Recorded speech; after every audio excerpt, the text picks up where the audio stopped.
Anush Chania to felicitate Dr. Nilesh Mahadev.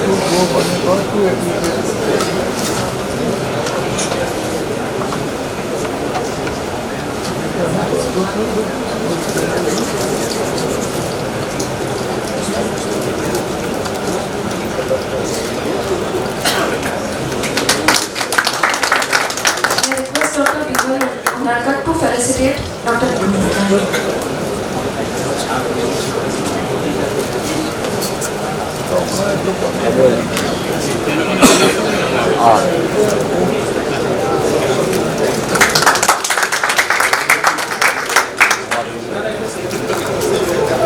Up next, Dr. Bhagirath Nayak will take us on a journey from undervalued to multi-bagger. My way of finding them. An anesthesiologist's precision and ability to stay calm under pressure are just the qualities you need to uncover those rare gems in the financial market. Dr. Nayak, we are all yours. Please take the stage. And chairperson for this lecture are Dr. Kumar Nayak and Dr. Prashant Nayak. Dr. Kumar Nayak and Dr. Prashant Nayak, I request you to take the chairpersons. Yes, sir.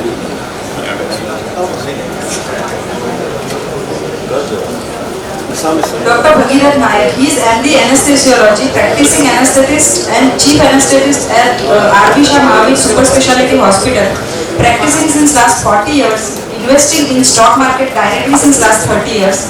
He is interested in reading, listening, study and directly investing in stock market. Over to you, sir, Dr. Bhagirath Nayak.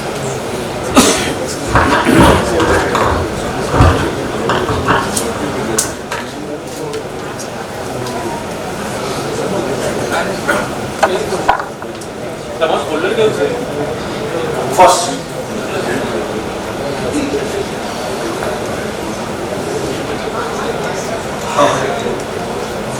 आपने doctor Vikram लोटवाला बाबा जी का सब बहुत अच्छा lecture सुना, mister संधा का, और मेरे को सबसे डिफिकल्ट टॉपिक दिया undervalue to multi bagger.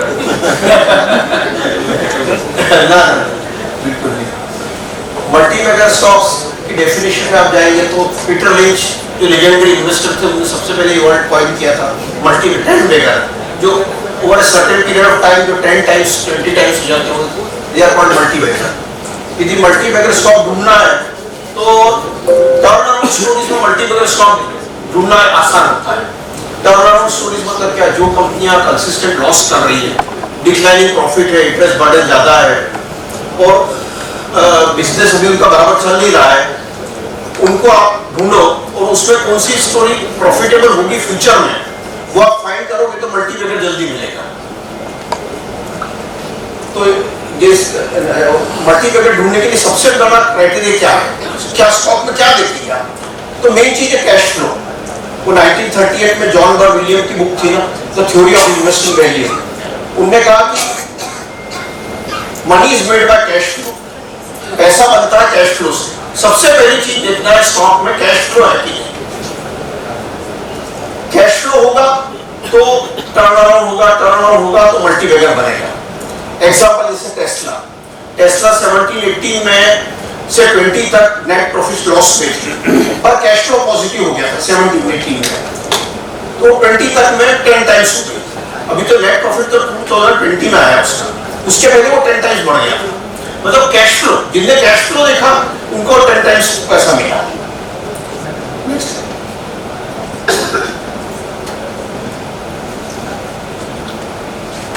अब कैश फ्लो कैसे आता है?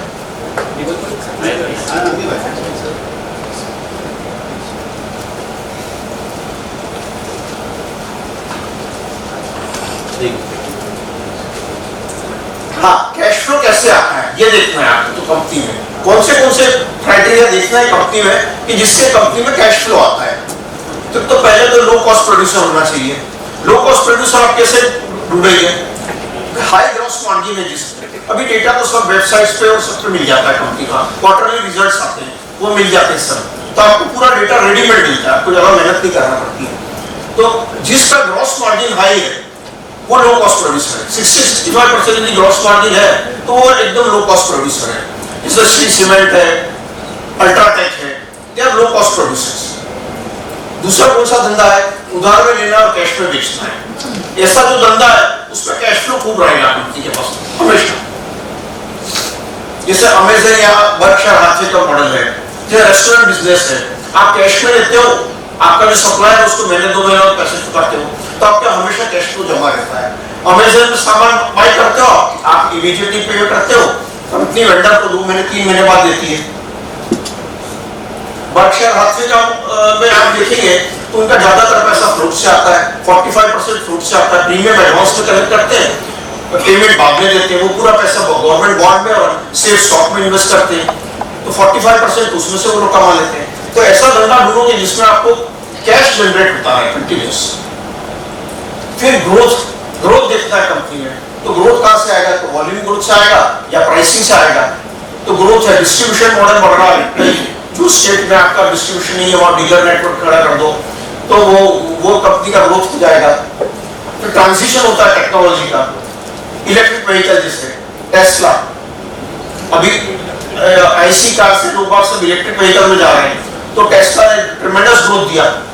तो ऐसा आपको ढूंढना कि कहां ट्रांजिशन हो रहा है, टेक्नोलॉजी चेंज हो रही है। री इन्वेस्टमेंट इन बिजनेस, जो कंपनी कमा रही है वो री इन्वेस्ट कर रही है कि नहीं, या डिविडेंड चुका देती है, डिविडेंड चुकाएगी तो ग्रोथ नहीं आएगा। तो री इन्वेस्टमेंट इन बिजनेस है, टाइटन ने किया, जितना कमाते थे वो नए स्टोर खोलते गए, पैन इंडिया प्रेजेंस डेवलप कर दिया, पिछले 20 साल में मल्टीप्लायर हो गया। फिर होता है फर्स्ट मूवर एडवांटेज, आप उस फील्ड में आपकी कंपनी पहली है, जैसे आजकल टेक्नोलॉजी कंपनियां हैं, एआई कंपनियां हैं, माइक्रोसॉफ्ट थी, बिल गेट्स से कॉलेज ड्रॉप आउट थे, उन्होंने कंपनी चालू की, उन्होंने कहा वेट करूंगा कॉलेज का तो कोई और चालू कर देगा, मैं चालू कर देता हूँ। अमेज़न थी, ऑनलाइन बुक्स बेचती थी, धीरे धीरे ग्रोसरी में की, धीरे धीरे और कुछ बेचने लगे, ऑनलाइन सेलर में फर्स्ट थे वो। Tesla first in electric vehicle, तो फर्स्ट मूवर एडवांटेज जिस कंपनी का है उसको ले लो, उसमें कैश फ्लो आएगा, उसमें मल्टीप्लायर होने के चांसेस ज्यादा से ज्यादा है। फिर प्राइसिंग पावर है, हाई ग्रॉस मार्जिन होना चाहिए, वैल्यू एडेड प्रोडक्ट बनाती हो आप, आपके पास कोई पेटेंट है, जैसे फार्मा कंपनीज हैं उनके पास सबका पेटेंट होता है, मॉडर्ना ने वैक्सीन बनाई, उसका पेटेंट मिला, वैक्सीन पे बनने के बाद भी स्टॉक मल्टीप्लायर हो गया, वो कार्ड एंटी इन्फेक्टिव ड्रग्स अभी चल रही है उसकी बुकिंग, मल्टीप्लायर हो गया वो कार्ड। वेदांत है, माइनिंग लीज है, एनवीडिया एआई चल रहा है अभी, तो एनवीडिया मिल गया। तो इस तरह आपको स्पॉट करना पड़ेगा कि अभी कौन सा ट्रेंड चल रहा है, राइट। आप स्केल अप कर सकते हो कि नहीं बिजनेस को, वो देखना पड़ेगा, कंपनी स्केल अप कर सकती है कि नहीं। जैसे इन्फोसिस ने किया, एक छोटे से गैरेज से कंपनी चालू की, अब ऑल ओवर द वर्ल्ड उनके डेटा सेंटर्स हो गए, लाखों आदमी काम करते हैं, तो they were able to scale up the business very fast. UltraTech cement है, वो भी छोटी छोटी कंपनियों को एक्वायर करते जा रहे हैं, स्केल अप करते जा रहे हैं, लो कॉस्ट प्रोड्यूसर भी है। फिर दूसरा कैश फ्लो कहां से आता है? यदि आपका रॉयल्टी इनकम आ रही है, जैसे मैकडोनल्ड है, पिज्जा है, बैठे बैठे रॉयल्टी आती रहती है, सुजुकी मोटर है जापान की, उसको 5-6% रॉयल्टी मिलती है टर्नओवर की, कंपनी प्रॉफिट करे लॉस करे, उसको तो रॉयल्टी मिलने वाली है टर्नओवर, तो वो खूब पैसा मिलता है, कैश फ्लो हाई रहता है।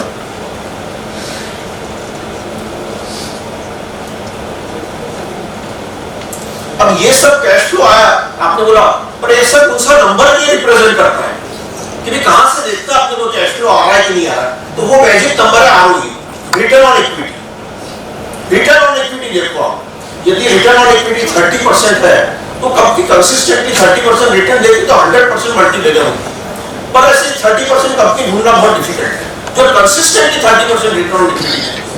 आरओसी मिसलीडिंग है, आरओसी मत देखिए, कोई कंपनी के पास एक जमीन पड़ी है, 10 एकड़ का प्लॉट पड़ा है, अब वो बोलेगा कि मैं तो इसको यूज कर ही नहीं रहा हूँ, इसको मैं नहीं लूंगा इक्विटी में, अरे तो आप उसको बेच दो ना, आप बेच के उसको पैसा वो पैसा अपने बिजनेस में लगाओ, और बिजनेस में लगाओ, तो आपका रिटर्न ऑन इक्विटी ज्यादा जनरेट होगा। क्यों रख रखा है उसको?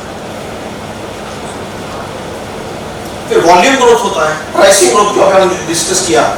दूसरा, ऐसी कोई कंपनियां हैं जो अमेरिका में बहुत हाईली सक्सेसफुल है, तो उस मॉडल को कॉपी पेस्ट इंडिया में कर देती है, तो वो आपको पता होना चाहिए। वर्ल्ड मार्केट के आप टच में रहोगे तो आपको मालूम पड़ेगा कि अमेरिका में ये पिछले 10 साल में ये बिजनेस मॉडल हाईली सक्सेसफुल हुआ था, तो इंडिया में होने ही वाला है। तो वो जो इतने कॉपी पेस्ट किया, जोमेटो ने, स्विगी ने जो किया कि अमेरिका में, उबर ने किया, अमेरिका में जो चल रहा था उसको कॉपी पेस्ट इंडिया में कर दिया। फिर सेक्टर लीडर, और सेक्टर लीडर कैसे मिलेगा कि जिसका सेल्स हाईएस्ट है, जिसका सेल्स ग्रोथ ज्यादा है वो सेक्टर लीडर है। जैसे सुजलॉन था अभी रिन्यूएबल एनर्जी में 30% मार्केट शेयर है, सेक्टर लीडर है वो। तो यदि उस सेक्टर में हेडविंड आती है तो उसको 100% उसको फायदा सबसे ज्यादा होने वाला है।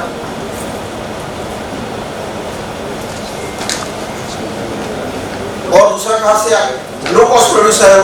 लो कॉस्ट प्रोड्यूसर कैसे मालूम पड़ेगा? ग्रॉस मार्जिन बहुत हाई है, 60-65% ग्रॉस मार्जिन है तो वो हाई है। फिर मैंने बताया उधार में लेना और कैश में बेचना, ये तो हो गया।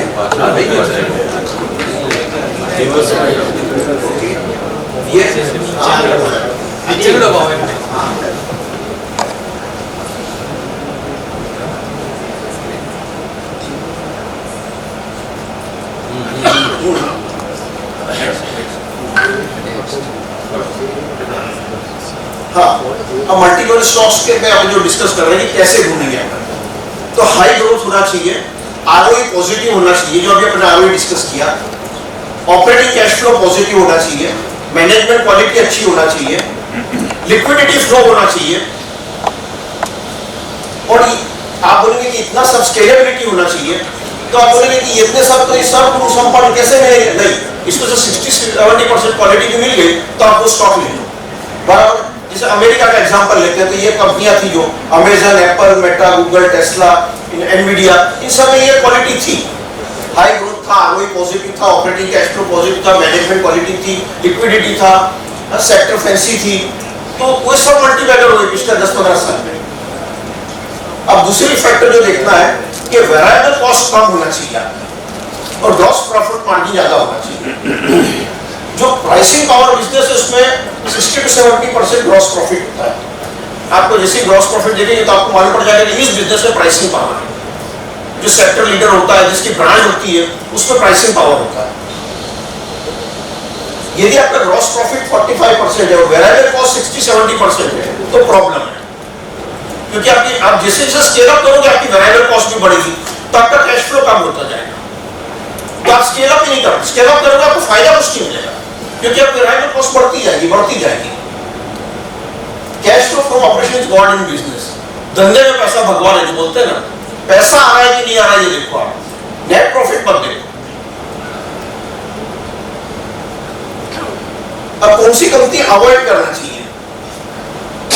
जिसमें ग्रोथ ज्यादा है पर कैश फ्लो नेगेटिव है। ग्रोथ को खाली ग्रोथ नहीं देखना है, कैश फ्लो पॉजिटिविटी नहीं ये देखना है।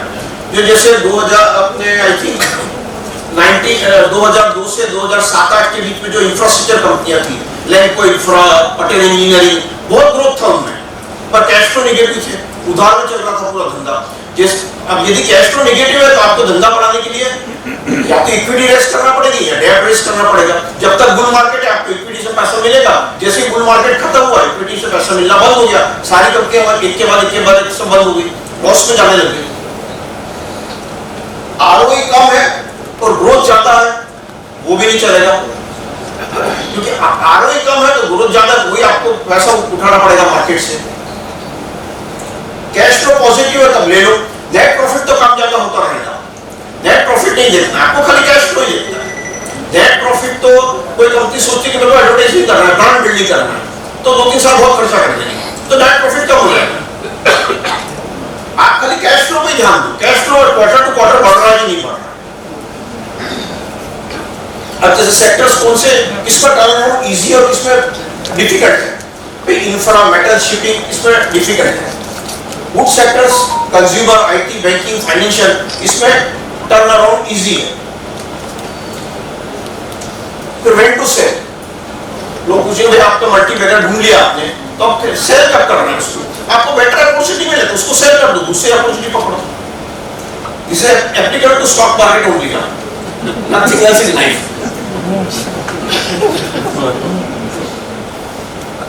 ब्रांड बिजनेस है जैसे, तो उसमें स्केलेबिलिटी नहीं होती है, बहुत कॉस्टली चीज बनाओगे तो स्केलेबिलिटी नहीं रहेगी आपकी, बराबर से। अच्छा, स्टॉक कब लेना है? जब प्रॉब्लम है। अब जैसे डॉक्टर विक्रम लोकमान्य से फंडामेंटल समझाए कि भाई ये प्रॉफिट बढ़ना चाहिए, ये बढ़ना चाहिए, वो बढ़ना चाहिए, टर्न अराउंड स्टॉक और इसमें ये नहीं होता है। इसमें आपको जब प्रॉब्लम है तब स्टॉक लेना है, प्रॉब्लम चला जाएगा तो बहुत ही बड़ा देना पड़ेगा, 40-50% एक्स्ट्रा देना पड़ेगा।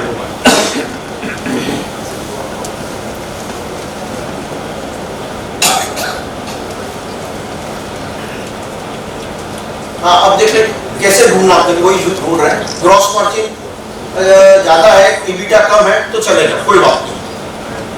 ग्रॉस मार्जिन कम है और ईबिटा भी कम है तो प्रॉब्लम है, क्योंकि कैश फ्लो नहीं आएगा। ग्रॉस मार्जिन कम है तो कैश फ्लो पॉजिटिव है और नेट प्रॉफिट कम है, कोई चिंता नहीं, कंपनी प्रॉफिट करेगी। आपको देखना है EPS growth, free cash flow, operating cash flow should be more, बराबर।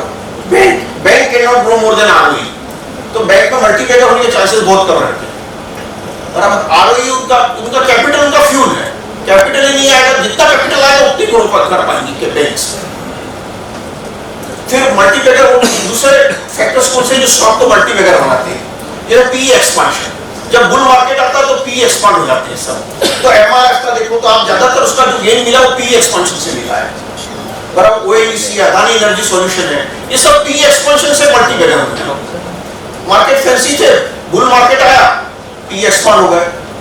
सेक्टर फैंसी जैसे लास्ट बुल रन में रिन्यूएबल एनर्जी था, पीएसयू था, डिफेंस, रेलवे, ये सब सेक्टर फैंसी थे, तो इनमें सब स्टॉक मल्टीप्लायर हो गए। तो वो देखता है आपको। मैनेजमेंट क्वालिटी तो नो डाउट अच्छी होनी चाहिए। फिर कंपनी में का बिजनेस में स्केलेबिलिटी है कि नहीं है, जैसे वेबसाइट वाली कंपनियां हैं उसमें स्केलेबिलिटी है, गूगल है स्केलेबिलिटी है, एक बार प्लेटफॉर्म बना दिया, अब जितने जगह लोग यूज करेंगे उतना धंधा मिलेगा, उसको ज्यादा खर्चा नहीं करना है इंक्रीमेंटल। एमसीएस है, बीएससी है, जो अभी प्रीवियस लेक्चर्स में डिस्कस हुआ, और बीएससी ने प्लेटफॉर्म बना दिया, एमसीएस ने प्लेटफॉर्म बना दिया, अब उसे 5 लाख आदमी ट्रेड कर रहा है, ये सब 10 लाख करेंगे तो उसको कोई ज्यादा इंक्रीमेंटल एक्सपेंस नहीं है, उसको सारा पैसा नेट प्रॉफिट नहीं आने वाला है वो पैसा, तो मल्टीप्लायर 100% होने वाला है। अच्छा, multiplier can be multi user, क्योंकि इसमें आपको एक पोर्टफोलियो अप्रोच रखना है, सारे स्टॉक मल्टीप्लायर नहीं हो सकते, उसमें कुछ तो कुछ प्रॉब्लम आती रहेगी। तो आपको एक पोर्टफोलियो बनाना है कि जिसमें आप 8 या 10 मल्टीप्लायर टाइप के टर्नअराउंड स्टोरी टाइप के स्टॉक रखो, और उसमें से 2 या 3 स्टॉक भी सक्सेसफुल हुए तो वो they will make up for other losers. जैसा रियल लाइफ टर्नअराउंड स्टॉक्स देखिए बहुत सारे, ये ट्रेंड था 2002 में, टाइटन था 2002 में, अदानी एनर्जी सॉल्यूशन है, अदानी इंटरप्राइज है, सीजी पावर है, सुजलॉन है, ये सब टर्नअराउंड स्टोरीज है।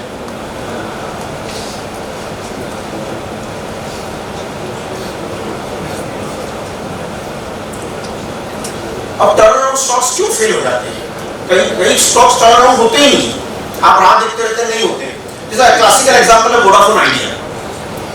वोडाफोन आइडिया आपका जो है इंटरेस्ट पेमेंट, यदि आपका पूरा का पूरा cash flow, operating cash flow खा जाता है तो स्टॉक टर्नअराउंड नहीं होगा, जो वोडाफोन आइडिया के साथ हो रहा है। 10,000 करोड़ का क्वार्टरली प्रॉफिट, उसका ऑपरेटिंग कैश फ्लो है, उसके सामने 6,000 करोड़ का इंटरेस्ट देता है, 5,000 करोड़ का लॉस है, तो भी उसको 1,000 करोड़ का लॉस कर रहा है हर क्वार्टर में, उसका इंटरेस्ट पेमेंट इतना भी नहीं हो रहा उसका, तो बहुत डिफिकल्ट है उसको turnaround. Turnaround is easy in consumer and technology. Cement और मेटल में जब साइकिल टर्न होती है, साइक्लिकल इंडस्ट्री, जब साइकिल टर्न होती है तो इजीली टर्न अराउंड हो जाते हैं। यदि आप साइकिल के टॉप पे फंस गए तो डिफिकल्ट है, पर साइकिल के बिगिनिंग में आपने सीमेंट या मेटल कंपनी ले ली तो मल्टीप्लायर हो जाएगी। बैंक में तो डिफिकल्ट है। अच्छा, जब सारी कंपनियां लॉस कर रही है उस सेक्टर की तो टर्न अराउंड इजी है, क्योंकि धीरे धीरे कंपनी प्राइस बढ़ाना चालू कर देगी। सीमेंट कंपनी कार्टेल बनाते थोड़ा थोड़ा प्राइस बढ़ाते हैं, धीरे धीरे सारी कंपनियां टर्न अराउंड हो जाती हैं। पर यदि सारी कंपनियां प्रॉफिट कर रही है और आपकी कंपनी लॉस कर रही है तो टर्न अराउंड नहीं है, क्योंकि आप भाव बढ़ाओगे कौन आपका माल लेगा। यदि पूरा का पूरा सेक्टर लॉस कर रहा है तो टर्न अराउंड इजी है, वो हो जाएगा टर्न।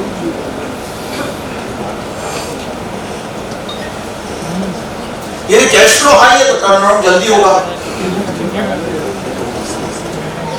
मैनेजमेंट चेंज बहुत जरूरी है टर्न अराउंड के लिए। यदि मैनेजमेंट चेंज होता है तो वो क्लासिकल एग्जाम्पल है टर्न अराउंड का, जैसे Suzlon, Satyam Computer, Yes Bank, CG Consumer, CG Consumer है, सीजी पावर थापर के पास था, उन्हें बहुत सारा हमने से डाइवर्सिफिकेशन कर दिया यूरोप पर सब दूर, फिर मैनेजमेंट चेंज हुआ, कंपनी डेब्ट रीपेमेंट नहीं कर पाई, कंपनी बिक गई, कंपनी मुर्गोपाल के हाथ में गई, उन्हें सारे अनरिलेटेड बिजनेस बेच दिए, पूरा कंपनी को टर्न अराउंड कर दिया, स्टॉक 30-40 रुपए से लेकर 800 रुपए हो गया खाली 3 साल 4 साल। तो मैनेजमेंट चेंज बहुत जरूरी है टर्न अराउंड के लिए। यदि मैनेजमेंट चेंज होता है तो कंपनी टर्न अराउंड होता। यस बैंक है, Kapoor, Rana Kapoor, everybody knows that, Satyam सबको मालूम है। एसेट सेल करके टर्न अराउंड जाती है। अनरिलेटेड एसेट में जो डाइवर्सिफाई किया वो एसेट सेल कर दो सब, तो टर्न अराउंड। देखो आपकी कंपनी एसेट सेल कर रही है तो समझ लो कि आप टर्न अराउंड हो जाएगी।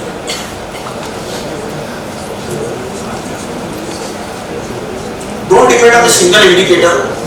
आप इस सब इंडिकेटर देखिए, उसमें से 60-70% यदि आपको मिलते हैं तो वो कंपनी के ज्यादा चांसेस है टर्न अराउंड होने के।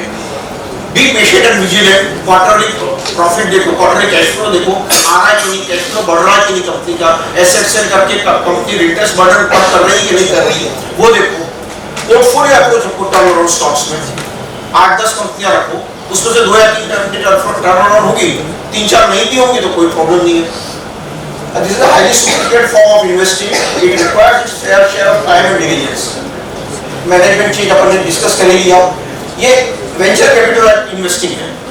खूब सारे स्टॉक टर्न अराउंड या लॉस मेकिंग कंपनी देखो आप, उसमें से कुछ सिलेक्ट करो, उसमें से कुछ टर्न अराउंड होगी, कुछ नहीं। This is a risky form of investing, but highly rewarding.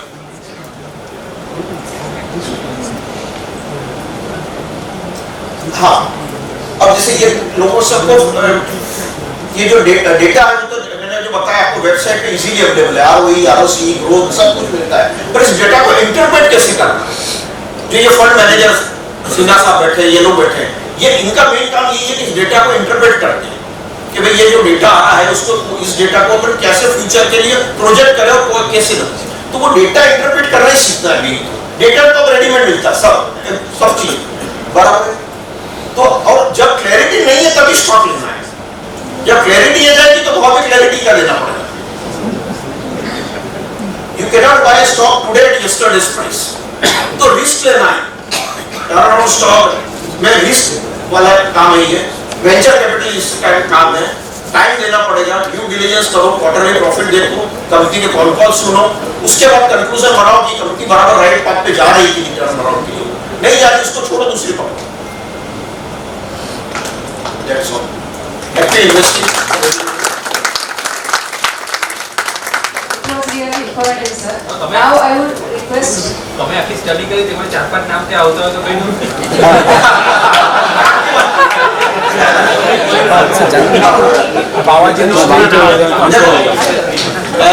जो मेरे अभी तक हो गई जो टर्नअराउंड स्टोरीज जो थी मेरी, वो सुजलॉन था, ग्रुप में भी डिस्कस किया था around 2021।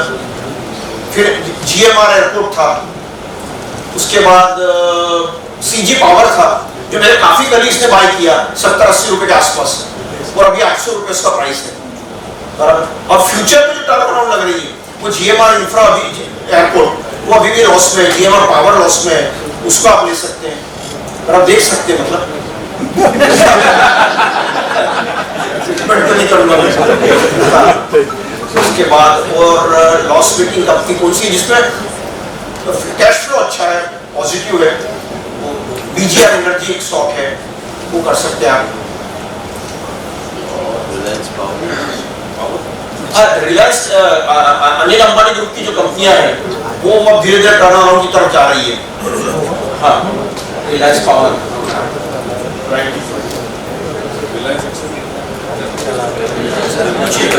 Thank you so much, Dr. Bhagirath Nayak. I request Dr. Kumar Nayak to say a few words about Dr. Bhagirath.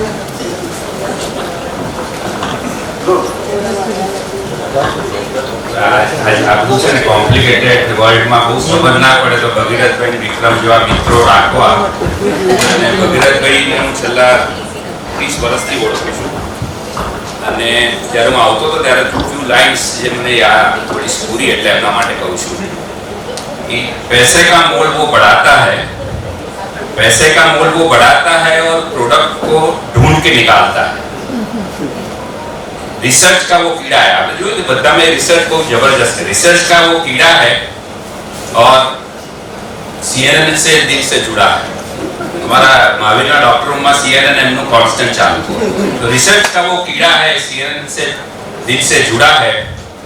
Internet कुछ भी कहे, इंटरनेट कुछ भी कहे, मैं तो उनकी ही सुनता हूँ, क्योंकि वो भगीरथ है, नहीं कोई गरीब रथ। Now I request Dr. Parul Verma, Dr. Kumar Nayak and Dr. Prashant Nayak to felicitate Dr. Bhagiras Nayak.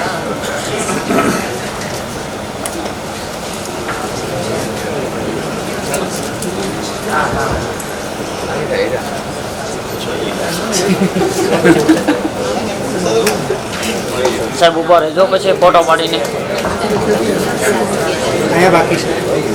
ઉભા રહેજો બાકી છે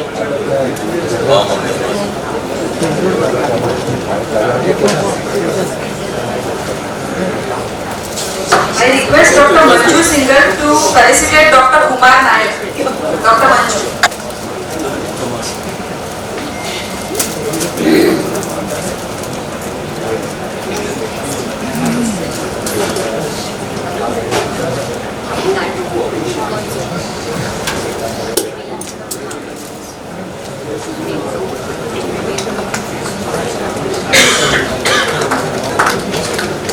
I request Dr. Digan Garo, Shastri Benaki. to felicitate Dr. Prashant Nayak. Dr. Digan Shastri.